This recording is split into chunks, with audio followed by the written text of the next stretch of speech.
I wanted to take a moment and share with you one of my favorite products in our November-December catalog, and it is on pages 32 and 33. It's called Thoughtful Holly Stamp. It's called Thoughtful Holly. There is a stamp set, and there is, you can see the images here. There is a thin cut for this flower cluster, and there are stencils. You can get the stamp set only, or you can get the bundle that includes the stamp, the thin cuts, and the stencils. Be sure and enter the code that pertains to what you really want. I say that because it's easy to order just the stamp when you really wanted everything, or everything when you really wanted just the stamp. So over here, you can see where they have used it in several different ways. Here, they've used it with that thin cut. You can see the thin cut over here on the side. Here, they've stamped it directly on the card base. They've also used this stamp image in the background here and is on this strip of paper here, just as a pattern, a random pattern in the background. Over here, they've also stamped directly on the paper. And then over here, they've stamped and then cut it out without using the thin cut. You can tell this one has the thin cut because of the white edge, and this one does not. All of these are actually beautiful. Here you have flowers that are just left white with red berries, and then elsewhere you have, the red flowers with the blueberries or acorn-colored berries, toffee. Anyway, so this is the stamp. This is just beautiful. I love everything about this. So let me show you a project I am working on. No. So I am working on making my Christmas cards and using this stamp set along with the evergreen card making thin cuts with the pine cone and the pine branch. This is gold glitter paper and this is pine glitter paper. But here is the star of the show in the center there. Isn't that gorgeous? Let's take a look at how easy it is to put these together.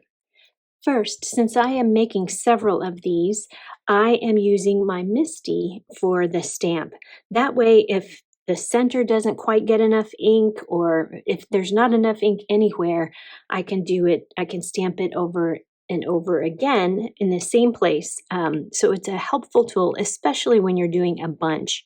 So what I like to do is cut a piece of paper larger than my image, large enough that will allow me to place magnets to hold it in place, and then cut out my image there. So what you do is you'll take your white cutout, place it inside this mold here, and then stamp it. So you'll ink up your stamp and then you'll stamp, and then if it needs to be done again, you can ink this up again and do it again until it's nice and black, just the way you want it. I'm starting off with a sticky mat on a glass board. Neither of these is necessary. You just want to hold your stamped image in place and your stencil. So I'm going to lightly place that there. And there are 4 stencils. I'm starting with the leaves first. So basically, I'm going to be lining them up and trying to make sure that I have them lined up. So I'm looking at all the corners, all the leaves, to make sure that they are properly placed.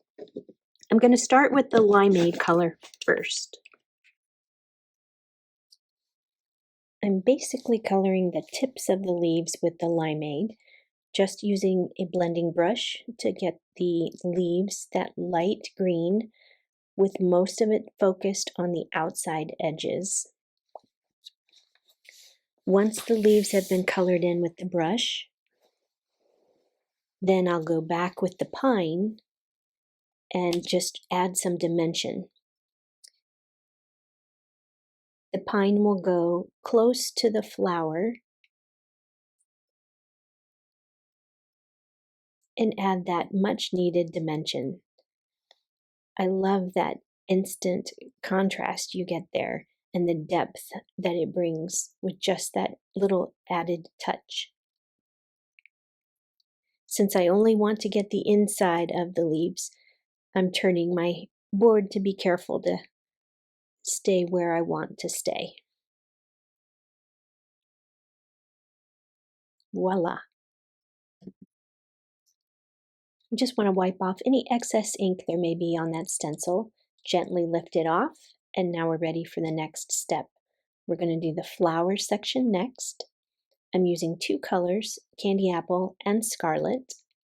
I'll start with the candy apple, and that center of the flower is not covered by a stencil, so you just have to be careful to avoid going over the top of that.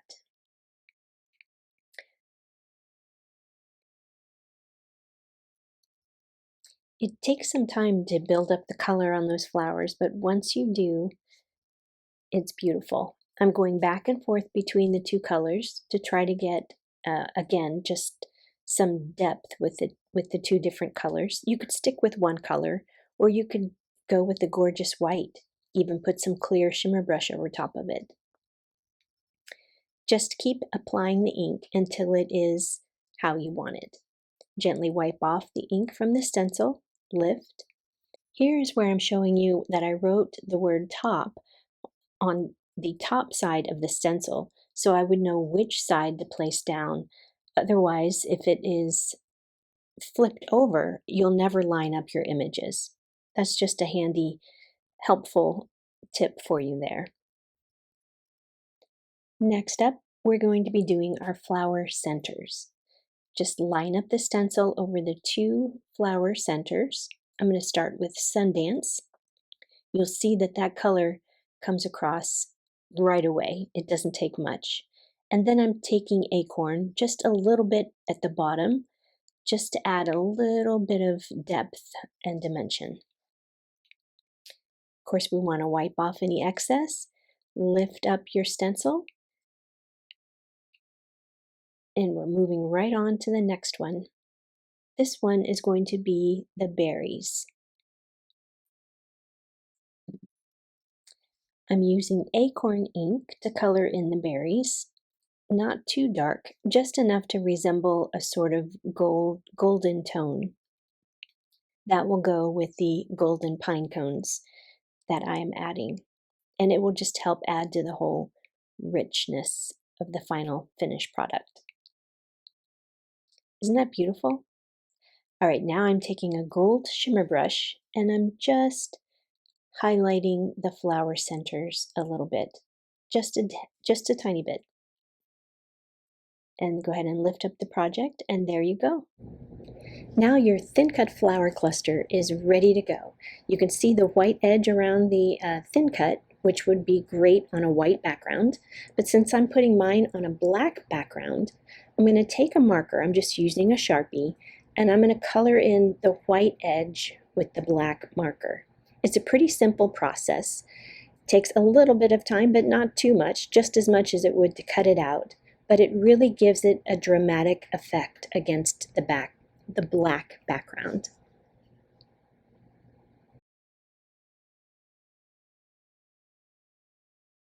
There's one final step. You see the stem lines by the berries? Once you color in with the black marker, you lose those stem lines. I'm just using a gold pen to draw those in. You could use any kind of paint pen or any kind of metallic pen that would show up on top of the black, and just add those stem lines. Voila! Be sure to get your Thoughtful Holly stamp set while they are still available.